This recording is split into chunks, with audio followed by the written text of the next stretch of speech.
I'm sitting here with the 2021 Australian sidecar champion, and didn't think we'd be saying that at the start of the year, mate. No, definitely not, mate. We've just keep plugging away, they say, and it's taken a long time, but we got there in the end.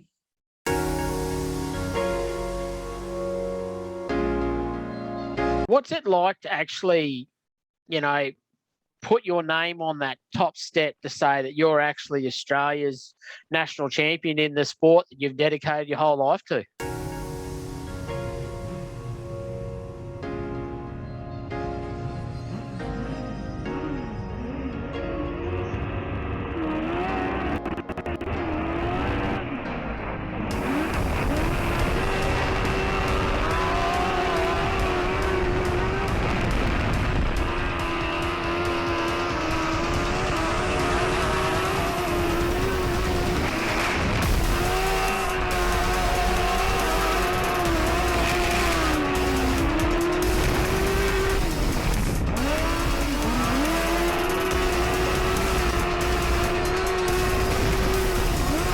Yeah, it's a bit surreal, to be honest with you. It sort of took a while to sink in, I suppose. Everyone says it's good, it's amazing, and I can't believe it. I still can't believe it, to be honest, especially after Pity falling off in one race and we had to crawl back and sort of dig deep, and that's exactly what we did. We put our head down and made it into the final, and just made a really good start and pulled away, and the rest is history, they say. Name's on the trophy now.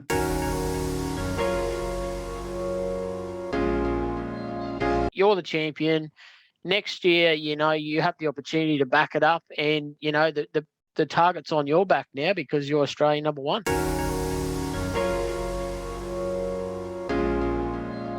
That's how it goes, and I don't mind that. So I've been chasing Treloar and Trent Edlin and those boys for years, so I'm sure it's not going to be easy next year. It's not going to be any easier than any other year. It's probably going to be harder, so we've got to try and step it up as well. So we're looking forward to the challenge.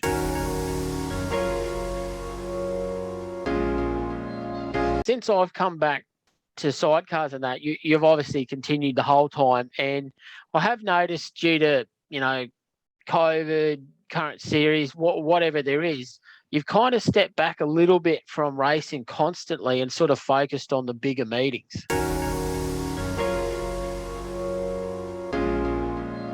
Yeah, 100%. Since I've had kids, really.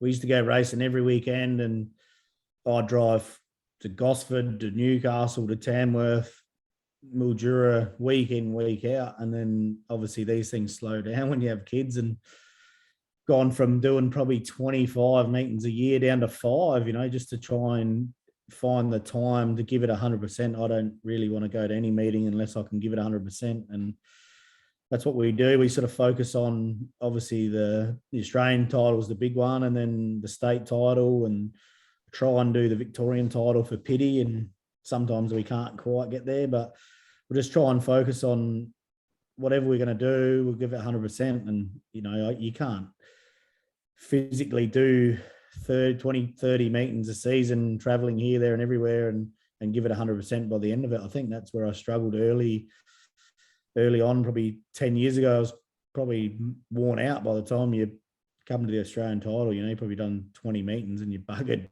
from traveling and a lot of time off work and that as well. That wears thin. You've got to obviously put food on the table and pay the bills before you can go racing. So that's where we've scaled it back a bit, and it's definitely helped us for sure.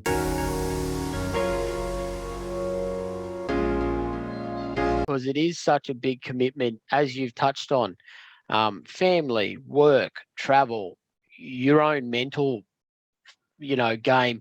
And, we're in a sport it is quite small in motorsport in general, but, it's limited prize money, whatever, but it's still the passion that all of us have. And I think you've actually touched on quite an important thing, is burning out in travel and speedway. So what's it like to try and do meetings again after actually burning out? I suppose the biggest thing for me in Pity is get back to having fun. You know, we always do it for a bit of fun. There's a passion, and when you're not getting the results you want, and you're going to the track week in, week out, and you're spending the money, and you're not getting the results you want, it's not really enjoyable. And then you take a bit of a break, a bit of a step back, and you go, right, let's go and have some fun and enjoy it. And that's where our results started coming back. You know, we sort of just having fun, having a laugh, and obviously still 100% serious with the racing and that, but just not doing it week in, week out. You know, obviously the amount of maintenance and washing and preparation that goes into it, you don't really want to. That's what burns you out, is in the shed every single night for 4 or 5 hours a night, and that can burn you out pretty quick. And I can't do that anymore with the little kids, and you know, I want to spend time with them as well. I don't want to push them aside just to try and get a couple more trophies on the wall either. You know, that's the priority for me is the kids, and I try and do as much as I can with them. And when they're in bed, as you know, as we found out tonight, trying to get this thing sorted, not till 8:30 at night. That's normally when I go in the shed, you know, so and start doing the bike, and you know, I'm up at 5 ready to go to work. So yeah, the shed time's limited, mate. That's probably the biggest thing, is the shed time's limited, because I want to spend the afternoons with the kids.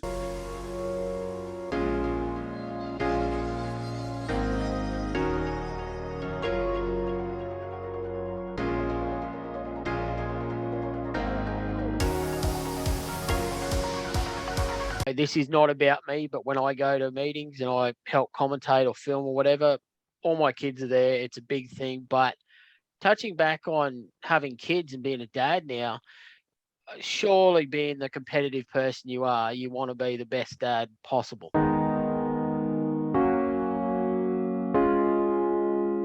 Or you know, the kids look up to you, and not just my kids, a lot of kids do. So you got to try and, you know, you want to, like I said earlier, you got to be 100%. You know, if you're not going to go there and with anything really, if you can't give it 100%, you might as well step back, have a break, and then come back again, and just whatever you do really in life, just try and do everything 100% and try and achieve the goals that you're out to get, you know.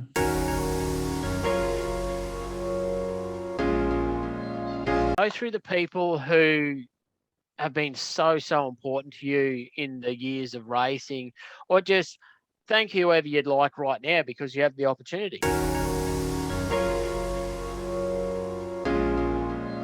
Probably too many to list, mate. It's probably about, you know, probably 100 people, I suppose. But obviously my wife, Jem, and the kids, and there's, you know, you go right back to sponsors that helped me out, and my parents, obviously they got us into the sport. And yeah, then my best mate, Matty, he's been my mechanic, my right-hand man for 20 years, I suppose, probably 25 years, you know. I think I've been racing for juniors as well. He was always there, juniors, helping out. So, yeah, probably 25 years I've had Matty by my side, my right-hand man.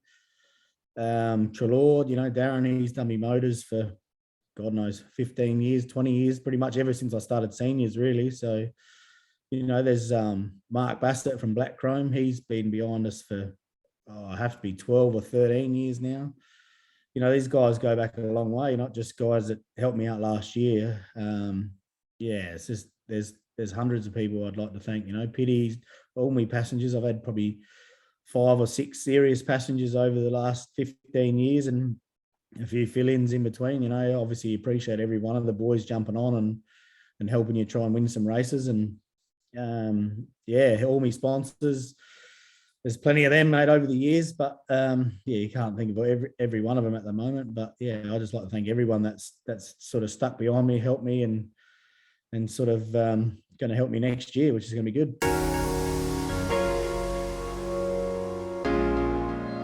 Touched on a guy who, in my opinion, has done amazing things for the sport, but people probably don't recognise it as such. So Mark Plaisted from Black Chrome, he lit the world on fire when he come into sidecars. There's no doubt about it. So how did that deal come about, and why you?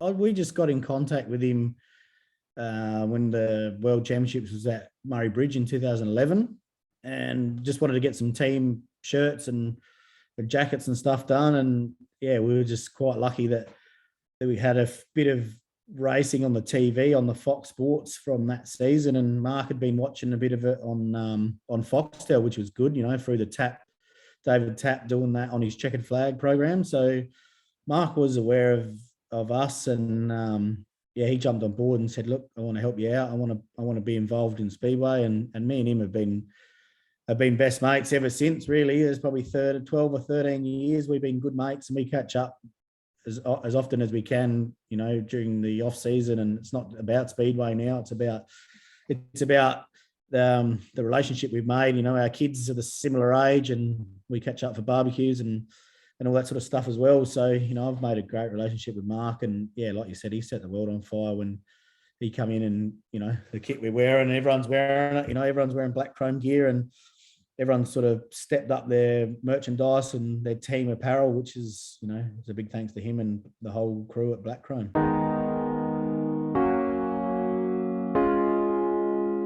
There's no doubt about it. And I've had shirts done by them. They're fantastic.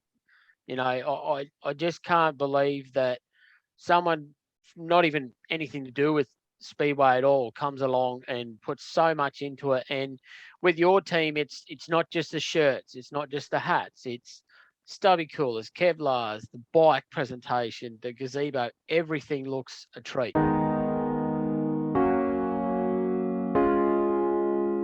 Yeah, we got the gazebo, mate, and the ground sheet, so the bike sits on and it's all about the sponsorship exposure, that's what it's all about. And Mark's passionate about that, and that's helped us out with our racing. You look professional, and you get noticed, and we get a bit of help from other people as well, because they notice how professional it all is. And a lot of that goes back to Mark and Black Chrome. It's awesome.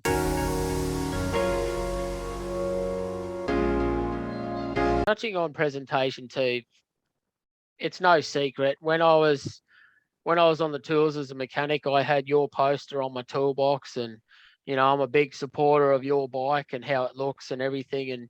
And we've become friends through this. But why orange? Why such a great colour?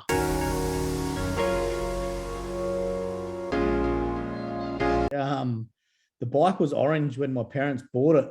They bought it from a guy called Shane Melbourne out of Darwin, and it was orange. And then my brother rode it for a year or so, and then it was just sitting in the shed at home. And I said to the old man, I said, "I want to have a ride." And he said, "Yeah, go for it." So it was still orange from when they bought it, basically. So we just kept it orange and changed it a few things. And then obviously tried to step it up with a bit more fluoro orange and a bit of fluoro yellow. And we just sort of kept stepping it up and trying to get, I like the orange because it stands out. I remember as a kid going to the Speedway, and you'd always go for the car or the bike that stood out, like you stand out and you look good and you go good.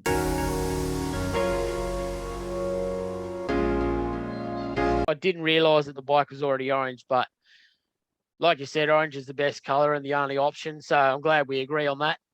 Yeah, it's not as cool as what it is now, but it was pretty cool. It was a bit of a duller orange, but we've stepped it up a bit. So, like I said, we'll scatter all over the place with this, but you touched on your parents before. So what was it like growing up in the Plaisted house? Were you guys going to motorsport events? Was Dad into motorsport? Or Mum, or what was the deal?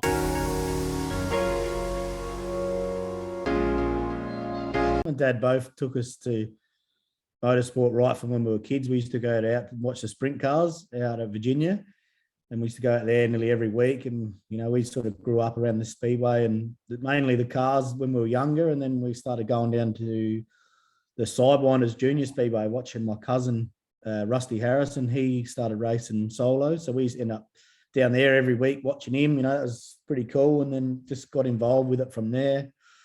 And then like I said, we were racing every weekend, and then playing footy, playing cricket. Mum would take us to every training. Dad was always away working, which is, you don't really think about it until you get a bit older, but, he's away working, trying to pay for the racing, pay for the footy, cricket, basketball. We were doing everything, it was pretty cool. We're pretty competitive, and was playing any sport you could get. And then playing the drums as a young lad, I sort of just wanted to have a go at that. And Mum would be whizzing me down there every week. And she was pretty flat out there for probably 20 years, I suppose. You don't really realise that until you think about it now.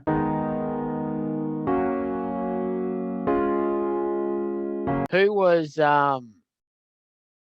more keen on you guys racing speedway? Was it mum or dad or both?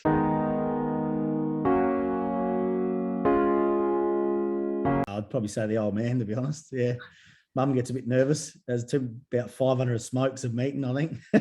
Pretty keen. He's, it's obviously Rusty, was Harrison and Sam Harrison. That's dad's side of the family. So that's sort of where that all come from.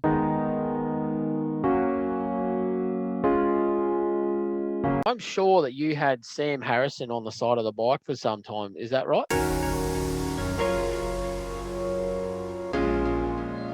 Yeah, me and Sam rode together for probably, it's a while ago now. I can't, probably 6 or 7 years, I reckon. We rode together for a long time. Yeah, we had a lot of good meetings, a lot of good wins, but no real championship wins. We had a lot of podiums, but nothing major. But yeah, me and Sambo, he's my cousin, so yeah, we rode together for a long time, and I raced against him to start with. He had his own bike, and we used to race against each other, and then we teamed up and made a really good team, and 2-bike team to start with, and yeah, and then he sort of faded out of the sport a bit, and then come back racing with my brother, and then come back on the handlebars himself. So yeah, he's quite good on the handlebars too.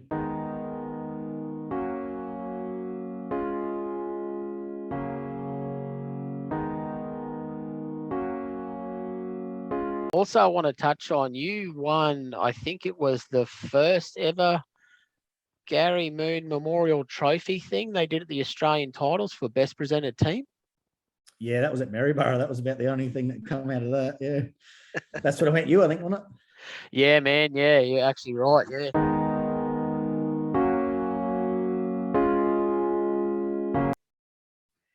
Yeah, we got a nice trophy. That's actually in Mark Bassett's office. We had the black chrome gear, and like we touched on earlier, the gazebo and the ground sheet, and we had the jackets and the shirts, and yeah, it was pretty cool. And yeah, that was about the only good thing to come out of that meeting.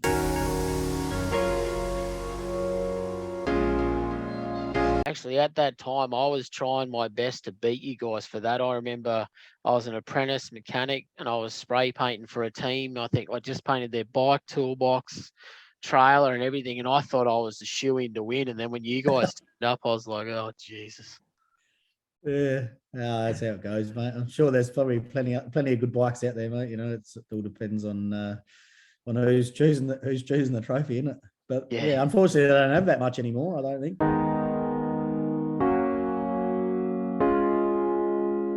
One thing I'm really curious about is your frame choice. You ride a Kiwi based frame, is that correct?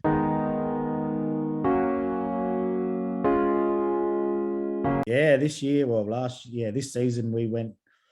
Well, I've been mates with Mike Zahn from Stinger Race Frames in New Zealand since 2007. Actually, he came over when we had the Gold Cup at Wayville, and I met him then. And 2010, me and Sam Harrison went to New Zealand and raced on one of his bikes and did like a 5-round series, and stayed at Mike's place. And yeah, same thing, mate. Got to become really good friends with him and his wife Tan, and been mates with him ever since, really, and learnt a lot from him, and decided probably 3 or 4 years ago I wanted to update from the FZR to an R1, because Trelaw was getting pretty dominant on the R1, and we were still making finals on the FZR, but didn't quite have the pace to keep up, really, with Monson on the new Suzuki, and Trelaw on the R1, Trent Headland on the R1, Buchanan on the Honda, and I was sort of the only one really left struggling on an FZR, to be honest. They still go all right, but we sort of decided we'd sort of step it up. And yeah, Mike's just, I've got to pretty much thank him for everything, really, he's done in the last 2 years, 3 years, I think it's taken to get that bike and get it built and get it finished. And yeah, if it wasn't for him, man, I probably wouldn't even have that thing going. He's an absolute magician. He's the brains behind the championship anyway, and that bike. Sort of everything was all through him. FaceTime, probably 500, 600, 700 messages, just photos. And when I was building the bike, and he built it, and then I finished it off. And yes, it wasn't for him, man, I probably wouldn't be sitting here talking to you with the number one and the trophy and all the rest of it. So, you know, I can't thank him enough.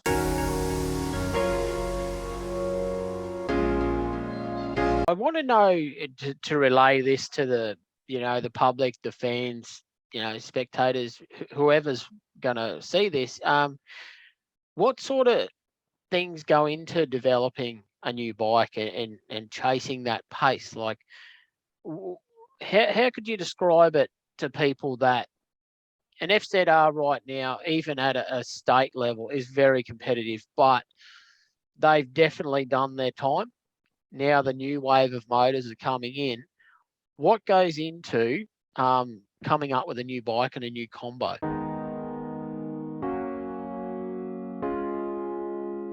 A lot of obviously a lot of research, and I suppose Darren, he sort of done it probably.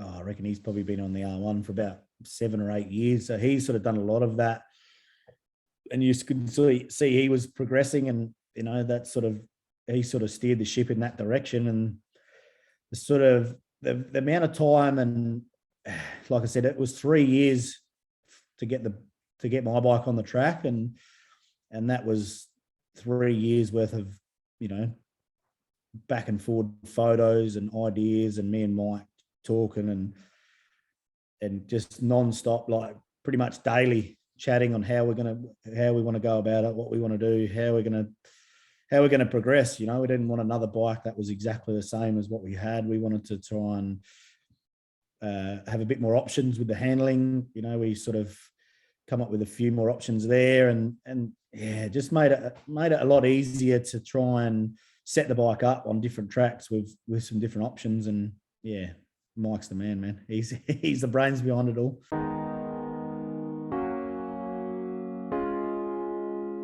Yeah, it's interesting you say these sort of things, because I understand it from my mechanical background and being hands-on the bike sometimes, but I also find it very interesting that some people go with like in my state, it's very common for people to go to Mitch Honda. That's pretty much a given. Or the other combination is Mitch R1. But why do you think that people keep trying all these different engines when the faster people are sort of going towards the one?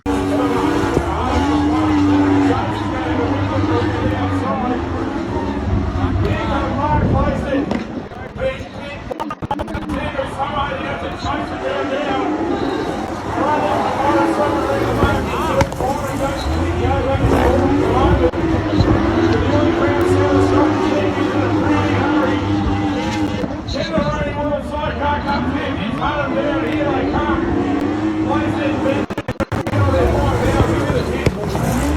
I suppose people, you know, you can't all be on the same thing. I suppose, you know, you look at the MotoGP, you know, there's Yamaha, there's Honda, you know, everyone has probably got personal preference, you know, people that have had success on a Honda. I remember Gary Moon, he went on the Honda when they sort of come good, when it, you know, towards the end of his career, and he just saying they were good stocky motor and they were cheap, you know, that was his exact words, you know, they were good fast motor and they were cheap and they were easy to get hold of. So that's, you know, that's probably one reason why people were going the Hondas, because they're easy to get hold of, they were cheap, they were good, reliable, they're fast.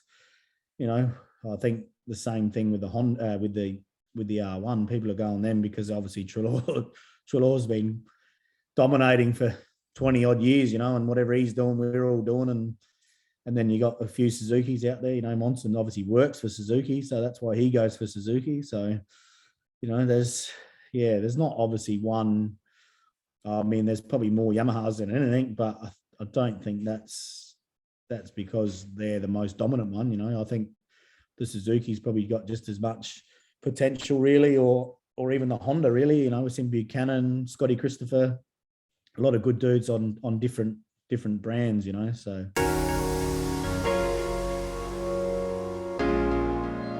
What's it like for you when you're going to these big meetings? Because you get the type of person, sometimes they're the social butterfly like me. I just can't shut up, but I don't have anything to lose at these meetings. And then you get people like, we'll say Darren Treloar, who's very serious, totally focused on the win. What do you like when you get to a meeting? What's some of the things that you like to do that lets you know that, we're here to race and keeps you calm?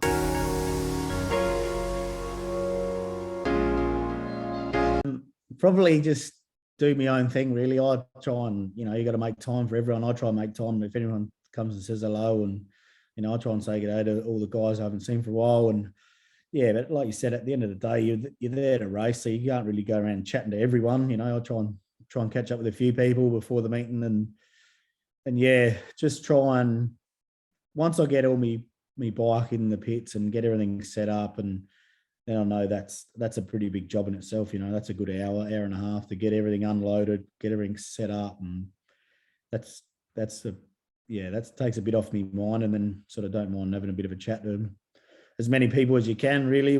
Once all the jobs are done, once we got the bike set up and have a look at the track and see what options we're doing, and we were choosing whether we were going to ride the FZR or ride the R1. So we just get all that out of the way, and then just have a chat to anyone, really. Anyone wants to come and say hello, that we'll always make time for the kids or the adults or whatever, anyone.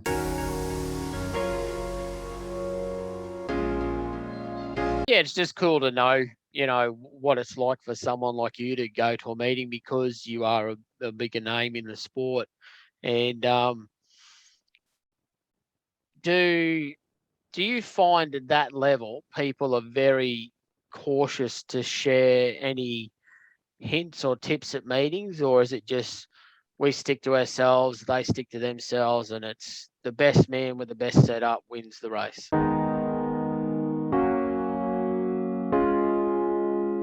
I've always gone to Trelaw. Darren's been a good mate of mine for 20 years, and if I'm struggling, I'll always go straight to him and ask him, because he's a bit of a guru. He's the man that we've all trying to beat, and he's always been good and always helped me and always gave me an honest answer, and he's always prepared to help. So, he's been good for me. So if anyone comes and asks me for help, I'm always there if anyone needs help or a bit of advice or whatever, because I've always had it.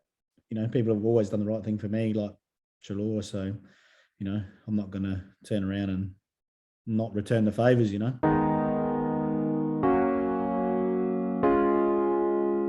Kind of knew that answer was coming, not from Trelaw's aspect, but from sidecars in general, because I've found this category of motorsport, there is a very big camaraderie, and a lot of people, like the late Gary Moon, were very keen on seeing people get the best out of their own stuff. So then they knew when they were on the track, they were racing people at their best.